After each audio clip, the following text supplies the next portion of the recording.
They say it was 1953, but if that's true, why doesn't her story fit the world around her?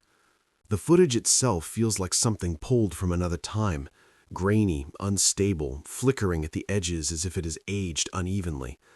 A woman sits in a simple wooden chair, positioned near a tall window that lets in pale daylight. Her clothing matches the era perfectly, a modest dress, carefully pressed, with subtle patterns that reflect mid-century style.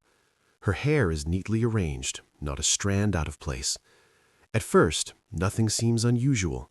The room is quiet, almost too quiet, with bare walls and minimal decoration. But then she begins to speak, and something shifts. Her tone is calm, measured, and strangely certain. It doesn't feel like guesswork. It feels like memory. And that's where the first doubt appears. She describes a city she claims to know well, but the details don't fully match any official record. Streets arranged in ways that contradict known maps, wide avenues where there should be narrow roads, buildings placed where, according to archives, nothing ever stood.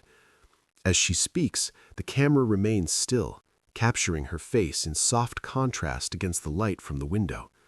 Outside, faint outlines of structures can be seen, blurred shapes that seem ordinary at a glance. At first, this seems normal, until you look closer. The proportions feel slightly off. Some buildings appear taller than expected, their silhouettes stretching higher than typical designs from that time. It's subtle, easy to dismiss, but once noticed, it's difficult to ignore. This raises questions. If her memory is inaccurate, why do parts of the environment seem to reflect what she's describing? She continues, mentioning structures that sound almost excessive in scale, large open halls, entrances designed far bigger than necessary, buildings that, in her words, felt too large for their purpose.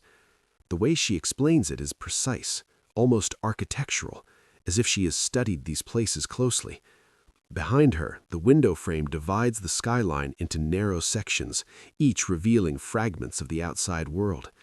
In one section, a roofline appears curved in a way that doesn't match common construction styles of the 1950s. But this is where it gets strange. There are no official records of such buildings existing in that location. No photographs, no blueprints, nothing. And yet, the faint shape remains visible in the footage. It doesn't fully make sense. Is it a distortion of the film, or something that was never meant to be clearly seen? At first, it's easy to assume confusion. Memory can shift over time. Details blur. People unintentionally reshape their past. That's the official explanation. But her confidence complicates that idea. She doesn't hesitate. She doesn't correct herself. Every description comes with a level of clarity that feels unusually strong for something that is supposedly misremembered. The room around her remains still, almost frozen in time, with dust-like particles occasionally catching the light near the window. And this is where the explanation starts to fall apart. If this were simple memory distortion, inconsistencies would be expected. But instead, her narrative remains internally consistent. The city she describes follows its own logic, its own structure. That consistency creates a new kind of doubt, because inaccurate memories are rarely this detailed or this stable. Then there's the skyline itself. It sits quietly in the background, never directly addressed, yet impossible to ignore. The shapes are faint, partially washed out by light, but they don't fully align with known architectural records. Some appear layered, as if multiple structures overlap in ways that shouldn't physically exist. Others seem incomplete, like outlines rather than solid forms.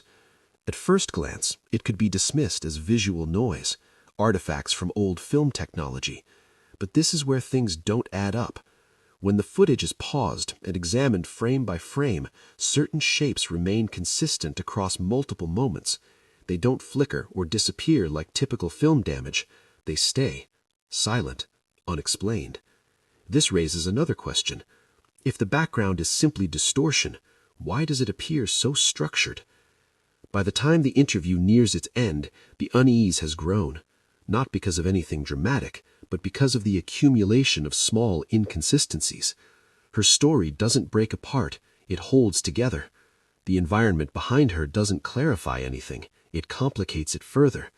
The room, the window, the skyline, all of it feels slightly out of alignment, as if two versions of reality are overlapping but not fully merging. Some believe this is nothing more than coincidence, a combination of flawed memory and aging film. Others disagree, suggesting that what we're seeing might be fragments of something that no longer exists in the same form. And that idea is harder to dismiss than it seems, because if it really was 1953, then why does everything about this moment feel just a little out of place? Officially, the recording is cataloged as a routine oral history interview from 1953. The archive label is clean, precise, and unremarkable. Typed text on aging paper, slightly yellowed at the edges, stored among hundreds of similar records. According to the notes, the woman was simply recounting her early life in the city, nothing more. No flagged inconsistencies, no special annotations.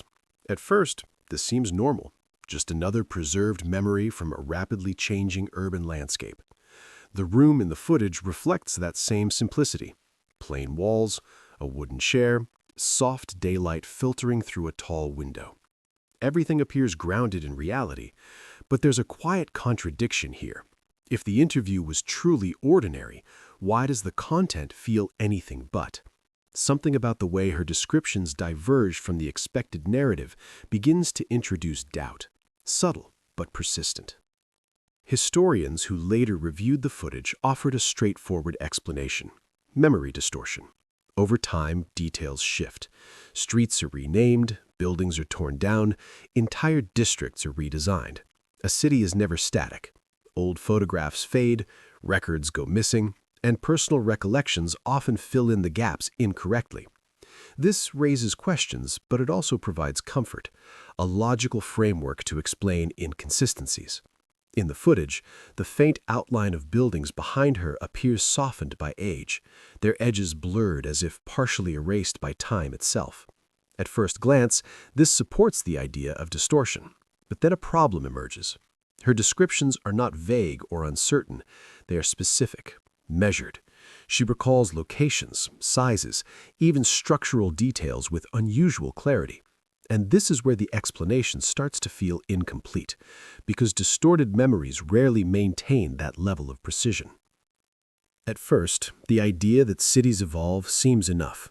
Entire neighborhoods can disappear within a few decades, replaced by new developments, wider roads, or modern infrastructure. Old stone buildings are often demolished, leaving little trace behind. But this is where it gets strange. Some of the structures she describes don't appear anywhere in official documentation, not in archived maps, not in historical photographs, not even in construction or demolition records.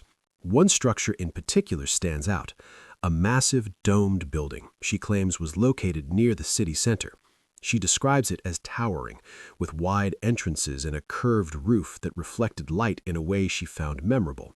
Yet no such building is recorded, not even as a temporary structure. This absence doesn't fully make sense, because buildings of that scale usually leave behind evidence, even after they're gone. And yet, her description of the domed structure is detailed enough to visualize. A large circular base, stone or possibly metal surfaces, polished or worn, it's unclear, multiple entry points spaced evenly around the perimeter. She even mentions the way sound echoed inside, suggesting a vast interior space. Behind her in the footage, the skyline remains faint but present, partially obscured by the brightness of the window. And this is where things don't add up. In certain frames, there appears to be a curved shape among the distant buildings. It's not clear, it's not sharp, but it resembles a dome. The alignment is subtle, almost easy to miss. Some believe it's coincidence, just overlapping shadows or film damage. Others disagree, because if it's only distortion, why does it seem to match her descriptions so closely? The contradiction deepens when comparing her account to other verified images from the same time period. Known photographs of the city show a consistent architectural style, rectangular buildings, uniform spacing, predictable layouts, nothing resembling the structure she describes. The skyline in those images appears stable, documented and well understood. But the footage tells a slightly different story. The buildings behind her don't fully align with those reference images. Some appear taller, others seem positioned at unusual angles. At first, this seems like a simple issue of perspective. Camera placement can distort scale, but this is where the explanation starts to fall apart, because the inconsistencies are not random, they follow a pattern. Certain shapes appear repeatedly across different frames, maintaining their position despite the flicker of the film. That consistency is difficult to explain away. By now, the question becomes harder to ignore. If the archives are accurate, then her memory must be flawed. But if her memory is flawed, then why do elements of her description seem to appear, however faintly, in the footage itself? The room remains still, unchanged, while the world outside the window continues to suggest something slightly different, a version of the city that doesn't fully match the official record. Some believe this is simply a coincidence, a merging of unrelated visual artifacts and human recollection. Others see it as something more, a possibility that parts of the past were altered, removed, or perhaps never fully documented to begin with. It doesn't fully make sense, and maybe it's not supposed to, because when the archives and the evidence begin to disagree, the line between error and omission becomes harder to define. As researchers began examining the footage more closely, what once appeared as meaningless blur slowly started to take on structure. The background, previously dismissed as film noise, revealed faint but repeating shapes when enhanced frame by frame. Tall outlines emerged behind the woman's silhouette, stretching upward with proportions that didn't quite match typical mid-century buildings. The edges were soft, almost dissolving into the light, yet their presence remained consistent across multiple frames. At first, this seems normal, until you look closer. The spacing between windows appears unusually wide, almost exaggerated, and the vertical lines of the structures feel slightly distorted, as if scaled incorrectly. This raises questions. If this is simply damage from aging film, why do these patterns repeat with such consistency? Random distortion rarely forms recognizable structure, and yet here, something structured seems to be trying to appear.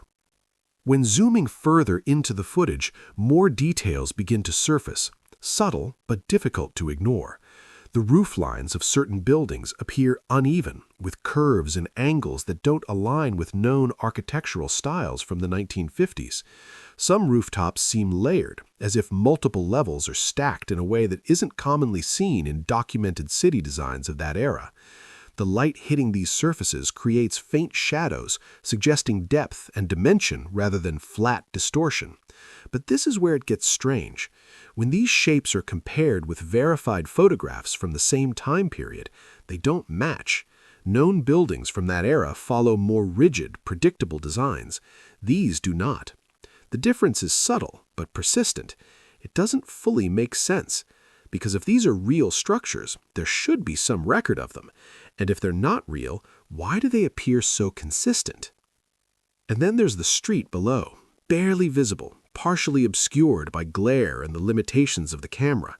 In most frames, it appears empty, washed out by light. But in one brief moment, something moves. A shape passes across the lower portion of the window, just for a second. It's easy to miss. At first, it looks like a standard vehicle, perhaps a car from that era. But when slowed down and examined frame by frame, its form becomes harder to define. The body appears longer than expected, with a smoother outline and fewer visible details. It lacks the sharp edges typical of 1950s automobiles. Some believe it's simply motion blur, an artifact of the camera struggling to capture movement. Others disagree, because even in motion, vehicles from that time tend to retain recognizable shapes. This one doesn't. Something about it feels unfamiliar. At first, the simplest explanation is still the most appealing. Old film degrades. Light leaks, scratches, and compression artifacts can create illusions that appear meaningful but are not. This is well understood. But this is where the explanation starts to fall apart.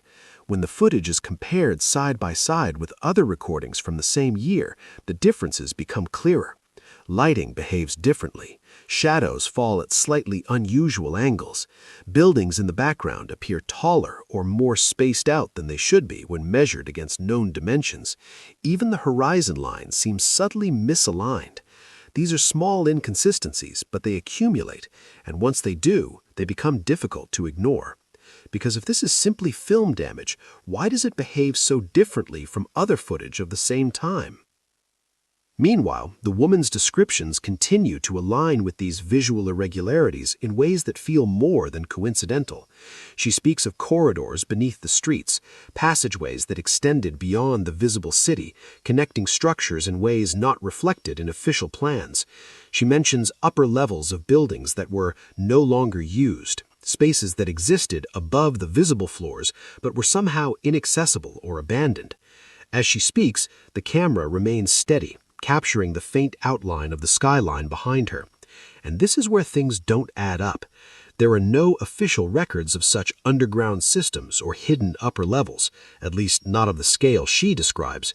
Yet the spacing of the buildings in the footage suggests something unusual, as if more exists than what is immediately visible. This raises questions that the official record doesn't answer. By now, the investigation begins to shift. It's no longer just about memory versus record. It becomes something more visual, more tangible. The footage itself starts to feel like a piece of evidence rather than just a recording. Some researchers suggest the possibility of alteration, either intentional or accidental, introduced during the film's preservation process. Others argue that what we're seeing might be genuine but no longer exists in the same form today. Both explanations carry uncertainty. Because if the footage was altered, the patterns are unusually consistent, and if it wasn't, then it may be capturing a version of the city that has since been changed or removed without clear documentation. It doesn't fully make sense, and that uncertainty lingers. So the question becomes harder to ignore. Was the footage manipulated over time, its details distorted by age and technology? Or was it quietly preserving something that has since disappeared, structures, layouts, or systems that no longer exist in any official form? The window behind her remains unchanged, framing a skyline that refuses to fully clarify itself. Shapes remain faint, movements remain ambiguous, and the alignment between her words and the visuals continues to feel just slightly too precise to dismiss. Some believe it's all coincidence. Others are not so sure. Because when visual evidence begins to echo a story that isn't supposed to exist, the line between error and discovery starts to blur. And at that point, the mystery becomes something else entirely, something far more difficult to explain. As the investigation deepens, the focus begins to shift beyond a single piece of footage. What once seemed like an isolated anomaly slowly connects to a wider pattern. Across different archives, stored in dimly lit rooms filled with metal shelves and aging film reels, similar recordings begin to surface. Each one appears ordinary at first glance: interviews, street scenes, quiet documentation of everyday life. Different people, different cities, different contexts. But when examined closely, certain details start to repeat. Unusual buildings appearing faintly in the background, descriptions that don't fully align with official records. At first, these seem like coincidences, small errors scattered across unrelated materials. But this is where the first layer of doubt begins to form, because repetition, even subtle, is difficult to ignore. And when patterns begin to appear where none are expected, it raises questions that don't have simple answers. In several recordings from the early 1950s, individuals describe environments that feel slightly out of sync with documented history. A man standing near a wide stone staircase mentions a structure behind him that no longer appears in any known map. A woman seated near a tall arched window speaks briefly about elevated walkways connecting buildings across the street, pathways that allowed movement above ground level. At first, this seems normal until you look closer. None of these features appear in official city plans. No architectural drawings, no permits, no construction logs. The visual evidence is often faint, partially obscured by lighting or camera limitations, but the descriptions remain consistent. This raises questions. Why would multiple individuals, separated by location and circumstance, describe similar features that leave no trace in recorded history? But this is where it gets strange. The similarities are not just thematic, they are structural. Across different interviews, the same types of spaces are mentioned repeatedly. Large halls with ceilings higher than necessary, underground corridors extending beyond known transit systems, upper levels of buildings that were once accessible but are now sealed or unused. These are not vague ideas, they are described with enough detail to suggest familiarity, and yet none of these features are acknowledged in official documentation. In one piece of footage, a faint outline of what appears to be an elevated walkway can be seen connecting two buildings in the distance, partially hidden by shadow. It's not clear, it's not confirmed, but it's there. Some believe it's an illusion created by overlapping structures. Others are not convinced, because if it is an illusion, it's an unusually consistent one. As researchers begin to compare timelines, another inconsistency emerges, one that is harder to explain. Certain buildings that exist today appear in older records as simpler versions of themselves. A structure that is now large and complex is shown in early photographs as smaller, with fewer visible levels and less architectural detail. At first, this seems logical. Buildings are often expanded over time, renovated, modified. But this is where the explanation starts to fall apart. In some cases, there are no records of such expansions, no permits, no documented construction phases. The visual evidence is often faint, partially obscured by lighting or camera limitations, but the descriptions remain consistent. This raises questions. Why would multiple individuals, separated by location and circumstance, describe similar features that leave no trace in recorded history? By this stage, the investigation is no longer focused on whether the anomalies exist, but what they represent. The question becomes more complex. Why would multiple individuals describe features that are absent from official records, yet faintly supported by visual evidence? Why do timelines appear inconsistent, with structures changing in ways that are not documented? Some believe it's a combination of memory distortion and incomplete archives, a natural outcome of time erasing details. Others disagree. They suggest that what we're seeing might be the result of selective recording, where certain aspects of the past were either overlooked or intentionally omitted. And this idea introduces a new level of uncertainty, because if the historical record has been simplified, then what we're seeing in these fragments, these faint shapes, these repeated descriptions, might not be anomalies at all. They might be remnants, partial glimpses of something that no longer fits within the accepted version of history. The footage remains quiet, unchanged, offering no clear answers, only suggestions, only patterns. Some believe it's all coincidence, a collection of unrelated inconsistencies given too much meaning. Others are less certain, because when multiple sources begin to align in unexpected ways, the possibility of coincidence starts to feel less convincing. And at that point, the question shifts once again, not whether something is missing, but whether what remains is only part of a much larger picture. So what could explain all of this? The question lingers over the footage like a thin layer of dust, never settling, never fully clearing. In a quiet archive room where reels of film sit stacked in metal containers, the answer seems like it should be simple. Over time, both memory and media degrade. Images fade, details blur. At first, this seems normal, until you look closer. The woman's face remains steady on screen, illuminated by soft light from the window behind her, while the skyline appears faint and uncertain. Some believe this is nothing more than the natural decay of old recordings combined with imperfect human recall. A logical explanation, one that fits within known limits. But this is where the first doubt returns. Because while distortion can blur details, it rarely creates patterns that feel intentional. Others see it differently. They suggest that the woman, and others like her, may have experienced a version of the city that no longer exists in the same form. Not erased completely, but altered in subtle ways. A building removed here, a street reconfigured there. Small adjustments over time that reshape the larger picture. In the footage, the skyline behind her remains partially visible, its shapes quiet and unmoving, as if holding on to something just beyond clarity. This raises questions. If changes like these occurred, why do they leave so little trace? Cities are layered environments. Even when structures are removed, foundations often remain. Records usually follow. But in this case, those traces feel incomplete, and that absence begins to feel less accidental. There are also theories that suggest entire sections of cities may have been repurposed rather than simply destroyed. Old structures adapted into new forms, their original designs hidden beneath renovations and modern facades. A grand hall becomes multiple smaller rooms. An elevated walkway is removed, leaving only subtle marks where it once connected two buildings. But this is where it gets strange. In many of these cases, there are no clear records of such transformations, no detailed construction logs, no transition phases. The changes appear in the timeline without explanation. In the background of the footage, faint lines and shapes suggest depth beyond what is immediately visible, as if more exists than what is being shown.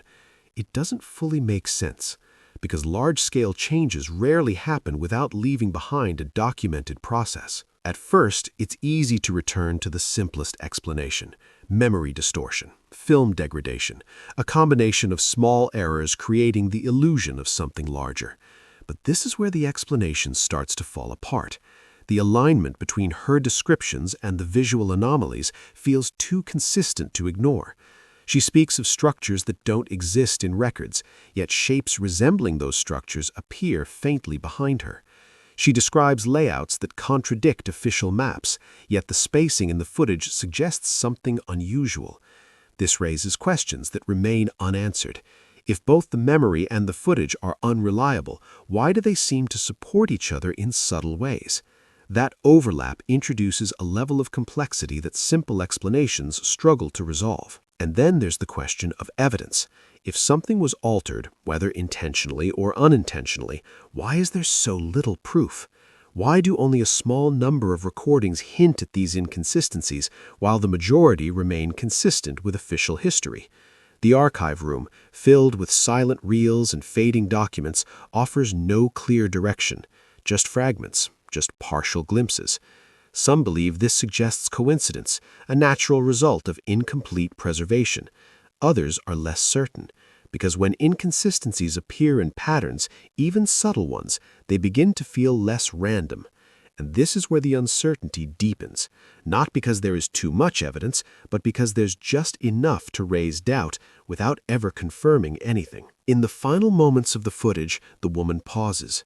The room is still, the air quiet, as if even the environment is waiting. She looks slightly uncertain, her expression shifting just enough to suggest hesitation. It's brief, but noticeable, as if something in her own memory doesn't fully align. Behind her, the skyline remains unchanged, faint outlines of buildings standing silently in the distance, offering no clarity. And this is where things don't add up. If her memory is flawed, why does it appear so consistent until that final moment? And if the footage is unreliable, why does it maintain its structure so precisely throughout? The pause creates a subtle break in certainty, a moment where the narrative feels less stable. They say it was 1953. The label confirms it, the archives support it, the setting reflects it. But the details don't fully settle into place. The footage, the descriptions, the patterns, they all suggest something slightly out of alignment. Some believe it's nothing more than a coincidence of errors, layered over time.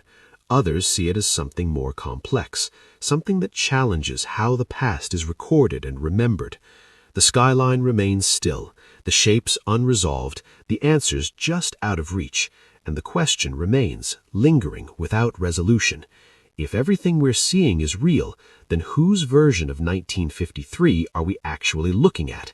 Because whatever the answer is, it doesn't feel as simple as it should.